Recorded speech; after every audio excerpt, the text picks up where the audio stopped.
Hey, I am Michael Shermer, the director of the Skeptic Society, the publisher of Skeptic Magazine. We investigate claims of the paranormal, pseudoscience, and fringe groups and cults and claims of all kinds between.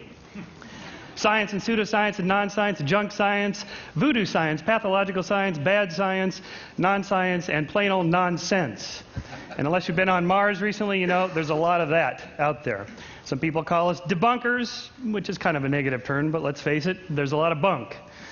And we are like the bunco squads of the police departments out there flushing out. Well, we're sort of like the Ralph Naders of bad ideas, trying to replace bad ideas with good ideas. I'll show you an example of a bad idea. I brought this with me. This was given to us by NBC Dateline to test. It's produced by the Quadro Corporation of West Virginia. It's called the Quadro 2000 Dowser Rod. This was being sold to high school administrators for $900 a piece. It's a piece of plastic with a Radio Shack antenna attached to it. You can douse for all sorts of things, but this particular one was built to douse for marijuana in students' lockers.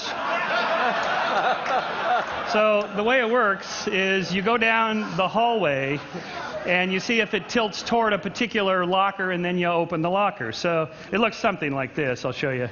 Well, it has kind of a right-leaning bias, so I'll show you. Well, this is science, so we'll do a controlled experiment. It'll go this way for sure.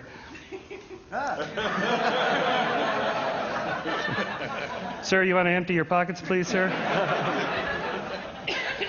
So the question was, can it actually find marijuana in students' lockers? And the answer is, if you open enough of them, yes.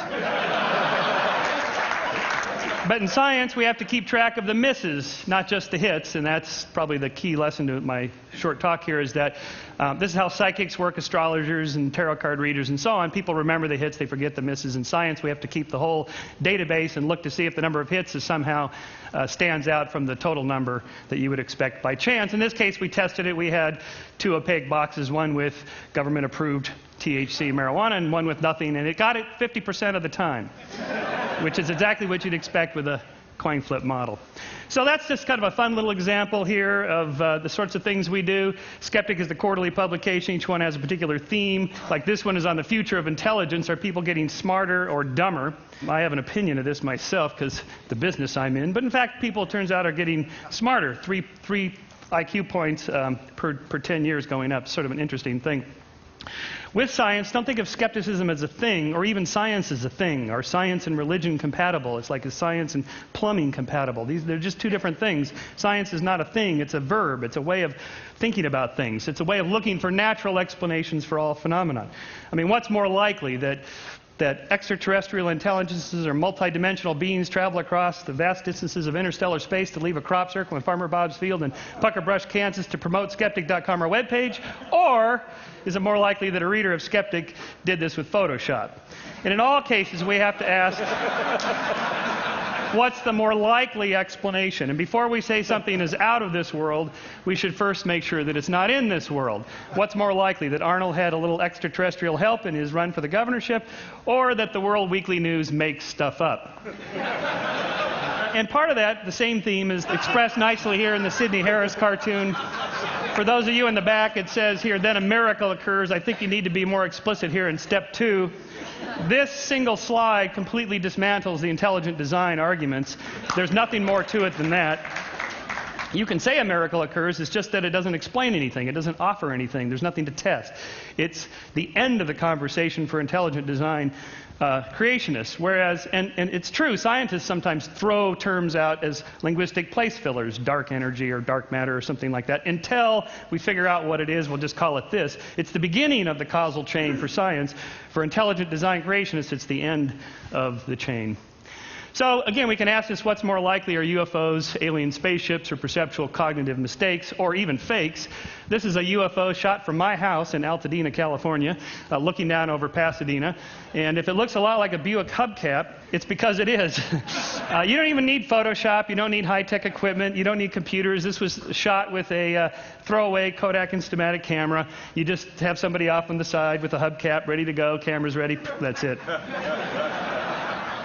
So although it's possible that most of these things are fake or illusions or so on, and that some of them are real, it's more likely that all of them are fake, like the crop circles. On a more serious note, in all of science, we're looking for a balance between data and theory. In the case of Galileo, he had two problems when he turned his telescope to Saturn. First of all, there was no theory of planetary rings, and second of all, his data was grainy and fuzzy, and he couldn't quite make out what it was he was looking at. So he wrote that he has seen, I have observed that the furthest planet has 3 bodies, and this is what he ended up concluding that he saw. So without a theory of planetary rings and with only grainy data, you can't have a good theory. And it wasn't solved until 1655. This is Christian Huygens' book in which he cataloged all the mistakes that people made in trying to figure out what was going on with Saturn. It wasn't until Huygens had two things. He had a good theory of planetary rings and how the solar system operated, and then he had better telescopic, more fine-grained data in which he could figure out that as the Earth is going around faster, according to Kepler's laws, than Saturn, then we catch up with it and we see the angles of the rings at different angles there, and that's in fact turns out to be true. The problems with having a theory is that your theory may be loaded with cognitive biases. So one of the problems of explaining why people believe weird things is that we have things on a simple level, and then I'll go to more serious ones, like we have a tendency to see faces. This is the face on Mars, which was in 1976, so there was a whole movement to get NASA to photograph that area because people thought this was monumental architecture made by Martians. Well, it turns out here's the close-up of it from 2001. If you squint, you can still see the face. And when you're squinting, what you're doing is you're turning that from fine grain to coarse grain. And so you're reducing the quality of your data. And if I didn't tell you what to look for, you'd still see the face because we're programmed by evolution to see faces. Faces are important for us socially. And, of course, happy faces, faces of all kinds are easy to see. You can see the happy face on Mars there. If astronomers were frogs, perhaps they'd see Kermit the Frog. Do you see him there? Little froggy legs. Or if geologists were elephants. Religious iconography discovered by a Tennessee baker in 1996. He charged $5 a head to come see the nun bun until he got a cease and desist from Mother Teresa's lawyer. Here's Our Lady of Guadalupe and Our Lady of Watsonville, just down the street, or is it up the street from here? Tree bark is particularly good because it's nice and grainy, branchy, black and white, splotchy, and you can get the pattern-seeking. Humans are pattern-seeking animals. Here's the Virgin Mary on the side of a glass window in Sao Paulo. Here's the Virgin Mary made her appearance on a cheese sandwich, which I got to actually hold in a Las Vegas casino, of course, this being America. This casino paid $28,500 on eBay for the cheese sandwich. But who does it really look like? The Virgin Mary? Has that sort of puckered lips, 1940s era look. Virgin Mary in Clearwater, Florida. I actually went to see this one. There was a lot of people there of the faithful come to be in their wheelchairs and crutches and so on. And we went down and investigated. This to give you a size, that's Dawkins, me, and the amazing Randy next to this 2.5 story size image. All these candles, so many thousands of candles people had lit in tribute to this. So we walked around the backside just to see what was going on here. It turns out wherever there's a sprinkler head and a palm tree, you get the effect. Here's the Virgin Mary on the backside, which they started to wipe off. I guess you can only have one miracle per building. So is it really a miracle of Mary, or is it a miracle of Marge? And then I'm going to finish up with another example of this with auditory illusions. There's this film White Noise with Michael Keaton about the dead talking back to us. By the way, this whole business of talking to the dead, it's not that big a deal. Anybody can do it. Turns out it's getting the dead to talk back. That's the really hard part. In this case, supposedly these messages are hidden in electronic phenomena. There's a reversespeech.com webpage in which I downloaded this stuff. Here is the forward. This is the most famous one of all of these. Here's the forward version of the very famous song. If there's a button in your hedgerow, don't be alone there. It's just a sprinkly for the May Queen. Yes, there are two paths you can go by. But in the long run, there's still time to change the road you're on. Boy, can you just listen to that all day? All right, here it is backwards, and see if you can hear the hidden messages that are supposedly in there.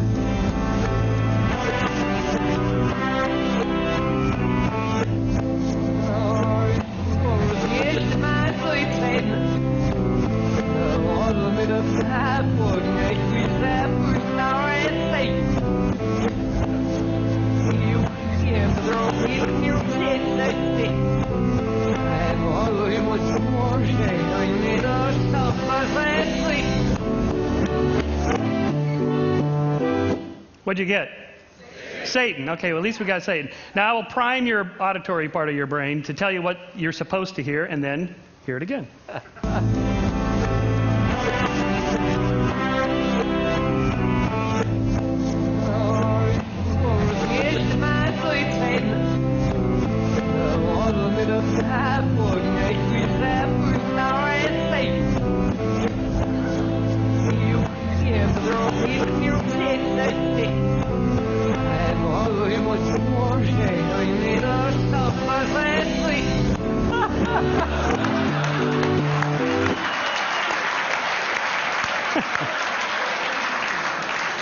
You can't miss it when I tell you what's there.